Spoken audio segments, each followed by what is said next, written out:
We're live. We are live. Hey, we have been off for 2 weeks now. We've missed 2 weeks. I think we've missed 3. No, it was June 24th, so we missed July 1st, and we missed last week, July 8th, because today's July 15th. All right. It was the holidays. It was the holidays. Give us a break. And we are back, and we've got a special guest tonight. We are going to interview a 19-year-old YouTuber, we'll call her, right? She's in college. This is going to be a very interesting perspective on that generation's take on social media, specifically Facebook, IG, and most importantly, YouTube. Mm-hmm. And if you hadn't noticed on the names, she happens to be related to me. Ladies and gentlemen, this is my oldest daughter, Kaylee Fitzer. Hi. Down there, not me, but her. No, you're old enough to be my mother.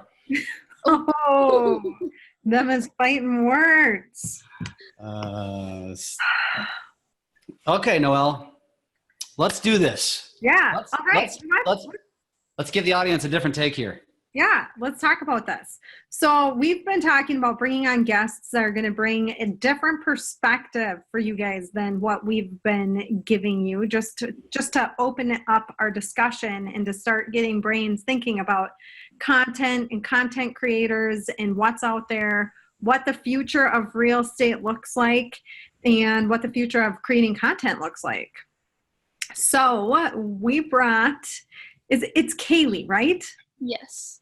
All right. We brought Kaylee on to just talk a little bit about all the things that Jeff just said, but I am specifically interested in her YouTube channel because she has grown her YouTube channel by quite a bit, and you've only been on since, you said March? Mm-hmm. Yes. So what are you YouTubing about, number one? Tell us a little bit about it. You can say what your channel is, and then let's talk about that a little bit. Well, my channel is just my name, Kaylee Fitzer, and I'm basically just doing more of like lifestyle videos. So I vlog a lot, just daily things. I'll vlog my trips, yeah, I mean, that's pretty much all there is to my channel is just lifestyle stuff. I've done a couple like prank videos and like advice videos on people who are like going into college and just stuff like that. Just obviously, what's the word? Like having my audience obviously be people around my age and in college and stuff. So mainly focusing on that. So do you notice, is it a lot of your friends and stuff that are just using YouTube, and there's just that many of your friends that are on there creating and using YouTube and subscribing, or are you creating an audience beyond that? At first it was pretty much all of my friends and just that inner circle from myself promoting like my channel on my Instagram and stuff. But over the last couple of months, I've gained quite an audience from actually a few people around the United States. I have noticed that it's mainly females as well as between the age range of like 16 and like 24. So that's pretty much that. But yeah, I've definitely gained a following that isn't my friends, so that's pretty cool. So are you going on and like tagging your stuff? How are you picking up these followers? Have you picked up any tricks for when you're posting videos on YouTube? Honestly, I don't really do much except for promote it on my Instagram. I will post my video that I like just posted on my Instagram story, and that's pretty much the only platform that I use to promote it. I could use Twitter and Facebook and all of that, but I haven't really utilized that. I've kind of just used Instagram as my main source, just because that's my biggest following. So, yeah. So to give the audience some context too, though, we didn't mention, so you started YouTubing in March, and you have how many followers now? 730. That pisses me off. Me too. That's awesome for her, because it's hard to grow followers on YouTube. Even if you're creating great content, it's hard to get people to come to YouTube and then to hit subscribe. So, Honestly, go ahead. Definitely something that I've learned throughout these last couple of months is making yourself unique and stand out from everybody else by using different types of like thumbnails for your videos, specific titles that aren't necessarily clickbait, but something that is eye-catching, something that someone wants to click on, and being consistent. Consistency is definitely the biggest thing that I've noticed is key for YouTube, making a specific schedule so that your viewers can know when you post, and just staying consistent with that, because if you're posting once every month or, just sporadically throughout, you're going to lose a following just because no one really knows when you're posting. So being consistent is definitely one of the biggest things. I try to post every Tuesday and Saturday. So Do you have that posted like in your headline, or where do you post that so that they can know to come back for your videos? Usually I'll say it in some of my videos. Most of my followers have my post notifications on so that they know. But I know a lot of my subscribers do know that I post twice a week on Tuesdays and Saturdays just from me saying it. I don't have it posted anywhere. I mean, I've said it in a couple of my Instagram stories and videos, and that's about it. So post notifications, for people that don't know, it's that little bell, right? Mm-hmm. So YouTubers now are saying subscribe and don't forget, hit the bell. Mm-hmm. And then that gives people the reminder that they need to go in, subscribe, and hit the bell. And then when they hit the bell, they should be getting like a little notification just on your phone, just the same place that you get notifications that your Instagram, somebody loaded on Instagram or Facebook or whatever. You'll see it for YouTube on there saying, so-and-so.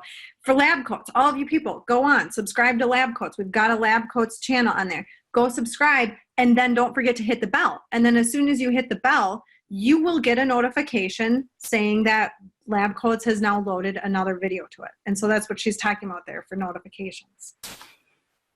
Yeah, and I want to say something too. Is I was letting you guys kind of take this, but part of the reason why I thought this was a good idea to talk to her was because I do it all the time. I'm always asking these questions because I struggle to grow a YouTube audience because my generation is not there. And even Noelle, who crushes video and gets so many more views even than I do on Facebook and Instagram, is admittedly said she's struggling to grow a YouTube audience. And so for me, it makes me start to think, all right, I probably need to start getting inside the head of the future generation that are going to be the future home buyers, because, if I plan on being in the business in 10 or 15 years, it's her generation. She's going to be in her 30s. Everybody she knows is going to be in their 30s. And we're going to get to this, they think Facebook basically doesn't exist anymore. It's like for old people like Noelle. I think that they will come back to Facebook because they're going to need that group system, unless YouTube can kind of come up with some of that. Some of that stuff does not exist in the YouTube and Instagram platforms right now. And you're a Gen Z, right? Are you a Gen Z? You are. So. You are. She is. I just looked this up. And so she's now past the millennial generation, right? We're talking about the next generation. I think it's anybody born after 1995 is a Gen Z. So we are starting to get close to having some Gen Zs probably being ready to buy houses. And if you are crushing it on YouTube or on Instagram, you're going to show up first before some of the people that are just crushing it on Facebook. So when you say that you take your videos and you're posting them onto Instagram, let's go through that process a little bit. Explain that to us. What exactly are you doing? Once you've got your video edited and completed, what does your process look like there? So once I have it uploaded, I take the link from my YouTube and I put it in my, I copy it into my Instagram bio. I always have the link to my latest video in my Instagram bio so that it's easily accessible for people who see it on my Instagram story. And then from there, I will screenshot my thumbnail for the video and I'll fancy it up, do whatever. I'll put it as an Instagram story, and in there I will put new video, like what it is, link is in my bio, and that's pretty much it. So are you using IGTV at all then too, or not? I have not used that. Okay. Are you planning to start using it, or do you see none of your people are using IGTV? What's the situation there? I mean, it's gotten more popular, but it's more popular with influencers rather than people who are still like starting out, I guess. Not really. I don't think that many people, at least in like my group, really watch IGTV. So as of right now, I'm not gonna use it, but if it becomes more popular with my following that I continue to gain, then I will start to post on there. What are your favorite YouTubers to watch? Who are you finding your inspiration from? Where did you get this desire to start making videos on YouTube? And do you have friends your age that are also doing this?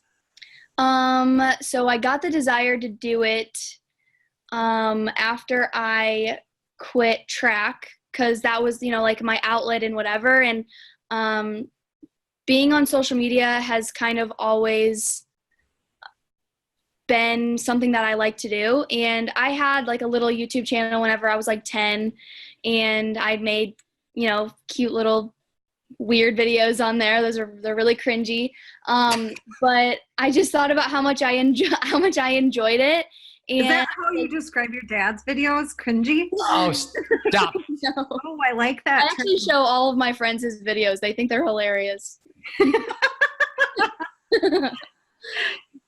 Anyway, but I wanted to start it just so I could have something to do with my time now that I'm not a student athlete, just because that was literally my, job, and I wanted something to do. And so I was like, you know what, I'm going to start vlogging, see what happens. And then after I started it, I just fell in love with it and got more and more video ideas that weren't vlogging and stuff like that. And my favorite YouTubers are mainly vloggers and like beauty influencers, stuff like that. They mainly just do lifestyle, fashion, beauty, just stuff like that.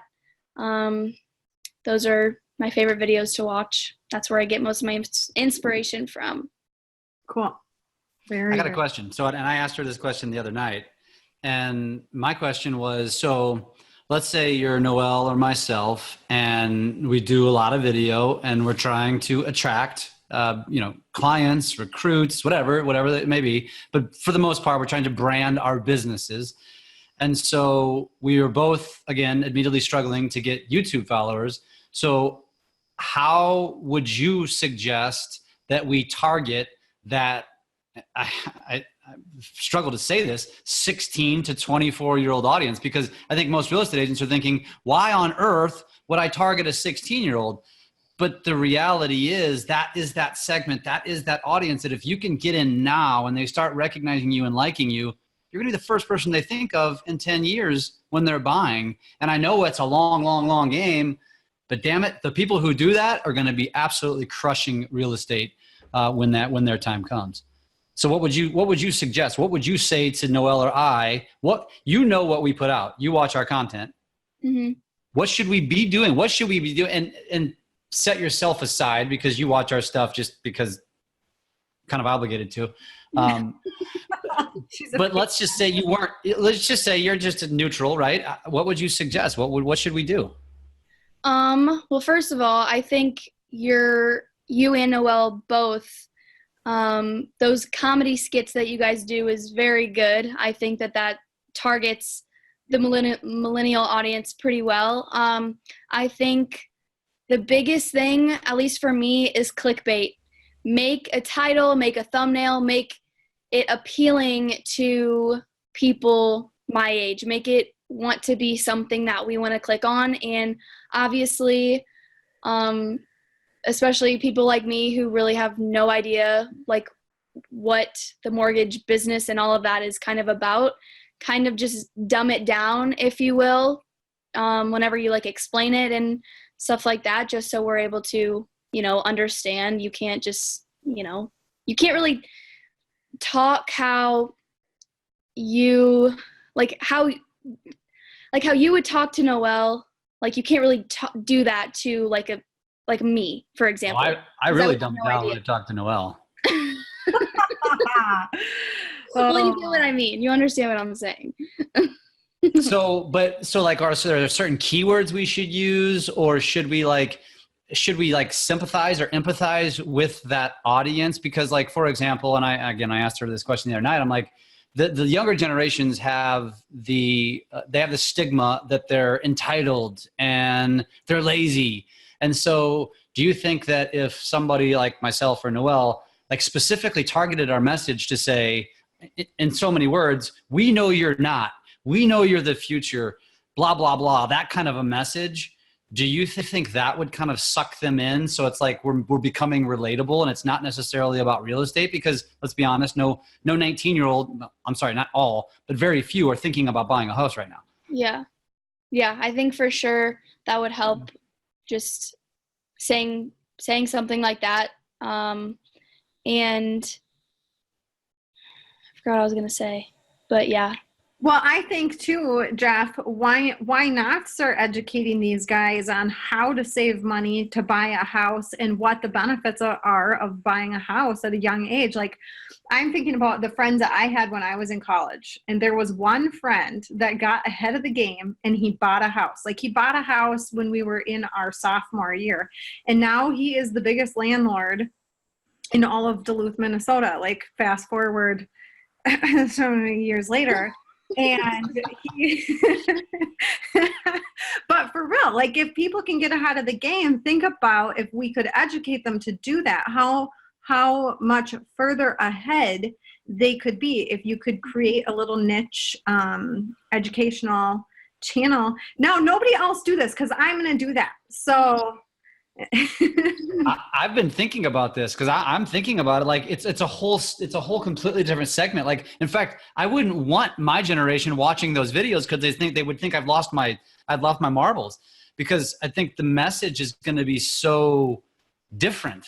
Well, the trick with YouTube is, though, you don't have to take those videos and put them out for your sphere on Facebook. Right. You can put those videos in your own little playlist on your channel. So you can segment your YouTube channel into various playlists so that people that are your subscribers, they don't waste their time on certain things that may be on your channel that they have no real interest in watching. So if you separate out your videos by playlists, they might be more interested in one playlist than another, right? Mm-hmm. So that's an example of how you would use playlist to maybe educate the Gen Z buyer, right? Or the millennials, but they are saying out there, if you are a generationalist at all, like if you pay attention to the different generation things, and I find it to be interesting, so I'm constantly looking at it, but Gen Z is a little bit different than millennials. Like they have different concerns growing up, and they're saying that they are going to be a more financially fiscally responsible generation. And so does that speak to you at all? Like, would that be something that you would watch if there was a thing of like, hey, at 19 years old, here's how you start saving for a house? Oh, absolutely. Yeah, especially because that's not stuff that we learn in school, So I think that would be very helpful, something that I would watch at least. So it's like you need to literally speak to that. I mean, you need to simplify it to like, I'm talking to you. Literally, yeah. You literally just have to keep it simple. And like I said, I mean, if you can make it entertaining and something that I we're know not going to click off of. You can't just be sitting on a Zoom call explaining it. You got to Yeah. you have to make it eye-catching and entertaining, and that's the trick. Yes, Okay. absolutely. But you know what? Like her age, they're doing all this vlogging and they're creating all these videos. And I will say this, they all know how to edit, right? But they're not doing anything fancy like we're doing. They don't have a videographer doing, doing clones and doing things like that. So there's some appeal.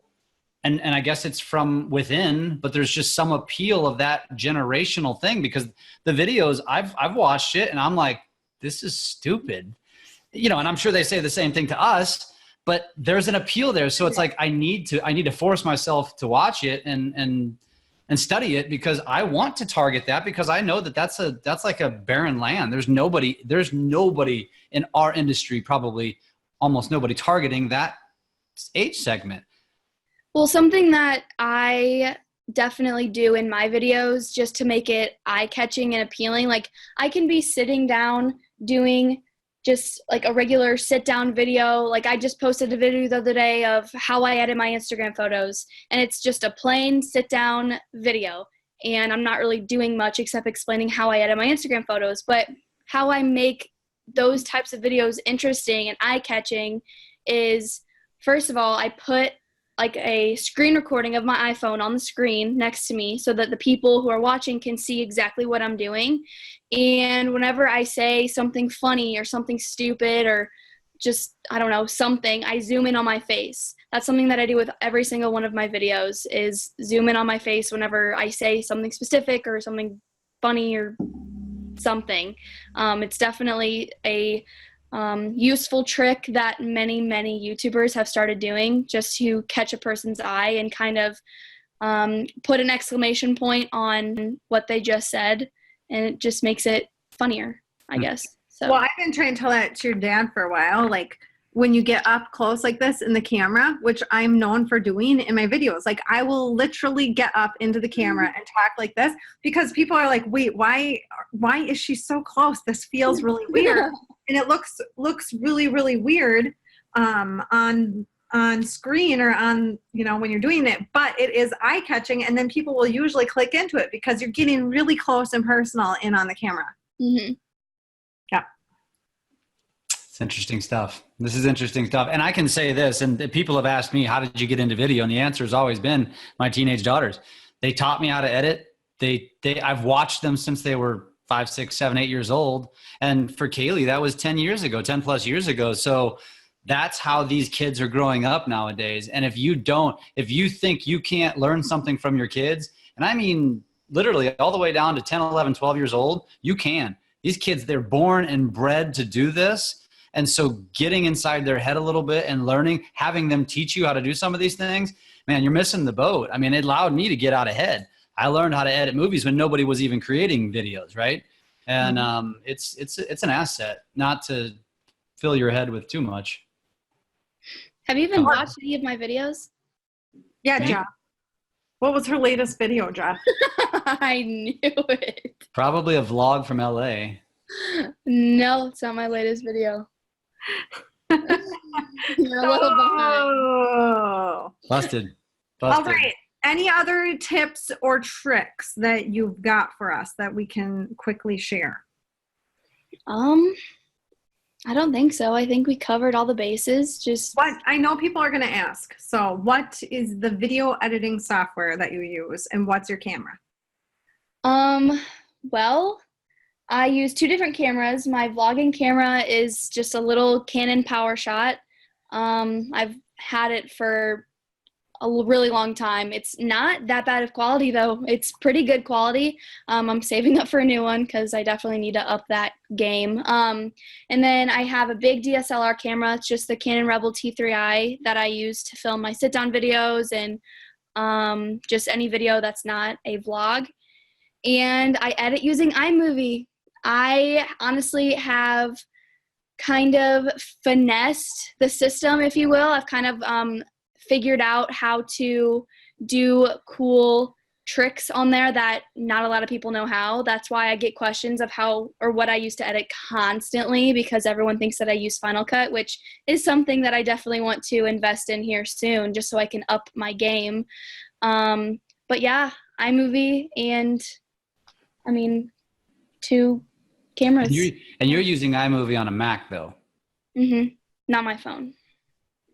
I don't know if there's a big difference. I don't do it. I don't have a Mac. I use a PC and I edit iMovie on my phone, so I don't know.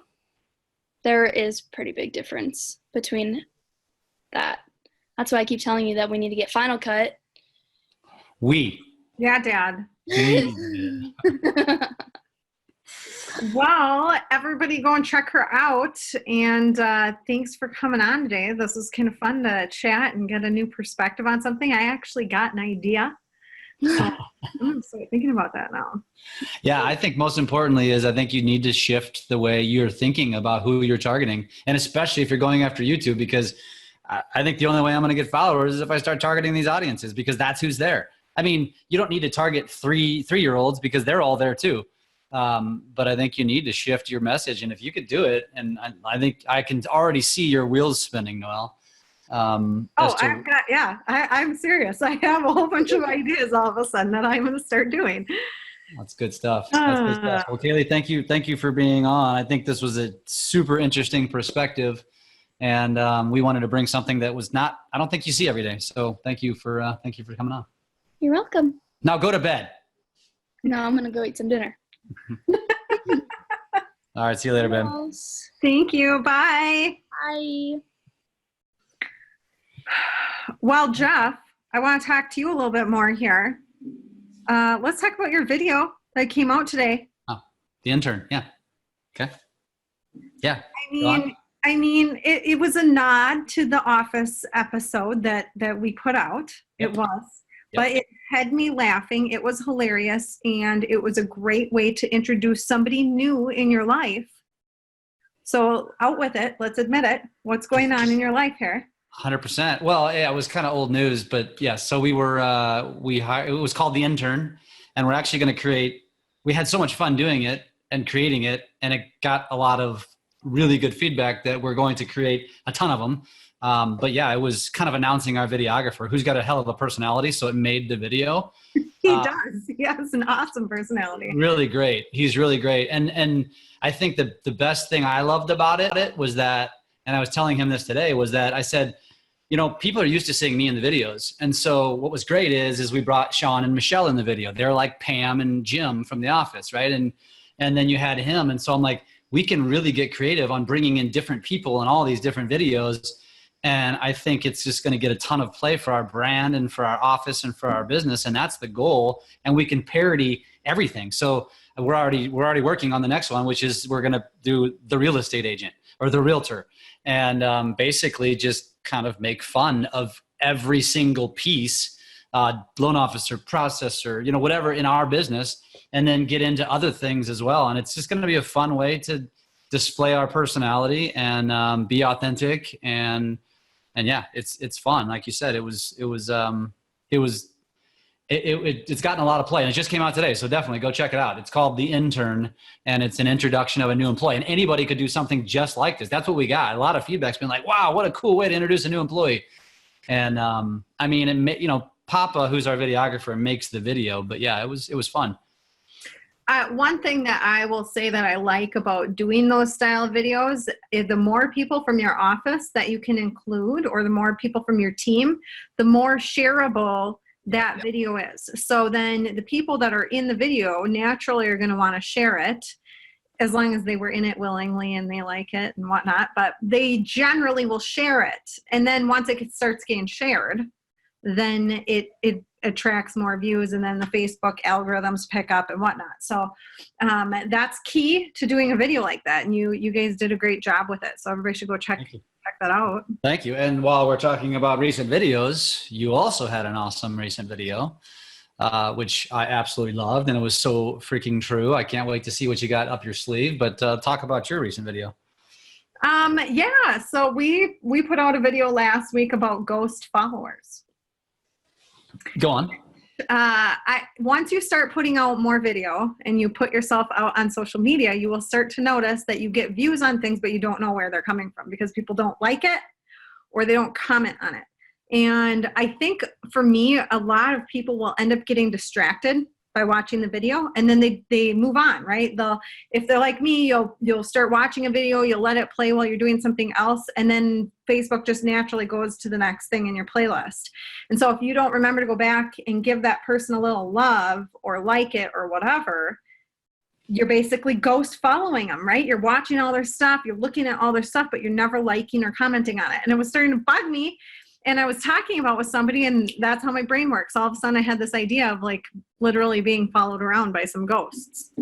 I loved it. And actually brought up another idea, which I'll just throw it out there right now, which is the person who creates a lot of content and actually is active on social media, but is so far up their own rear end that they don't stop to scroll and give other people love and share and comment and engage.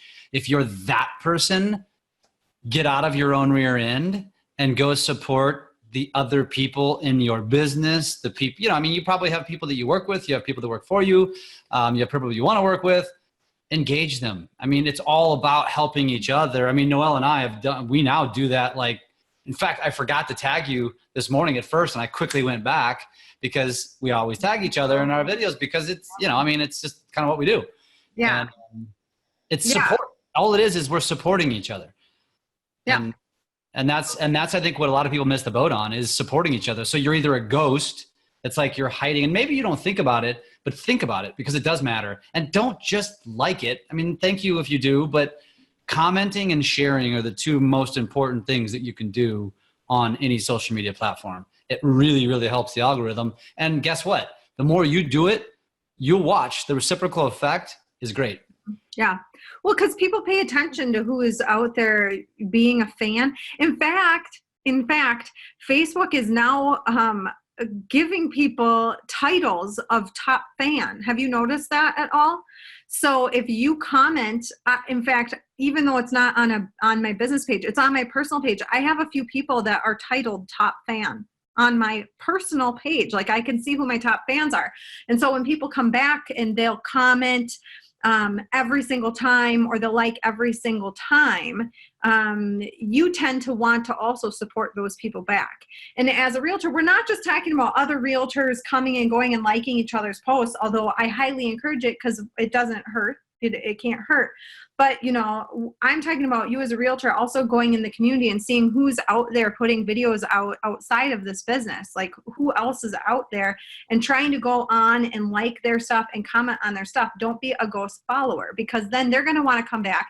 And also Facebook rewards interaction, right? So Sharon actually talks about this, but he'll talk about how before he does, and I've got a little interview that I did with him that we talked about this, but before he goes and posts something on Instagram, he'll go and he'll like his top 15, 20 people. He'll go and like whatever they did before he posts his thing, because then naturally Instagram or Facebook are going to say, hey, this needs to go in front of these people because these are Sharon's top people or whoever, And so think about that. It does not pay to just go on and post your thing and then go about your day. You can't just be a ghost follower on these social media platforms. You bring up a good point too. It takes a little effort. We're talking about Sharon Shivatse here. The dude is mega successful, but that's his strategy. Took a little effort.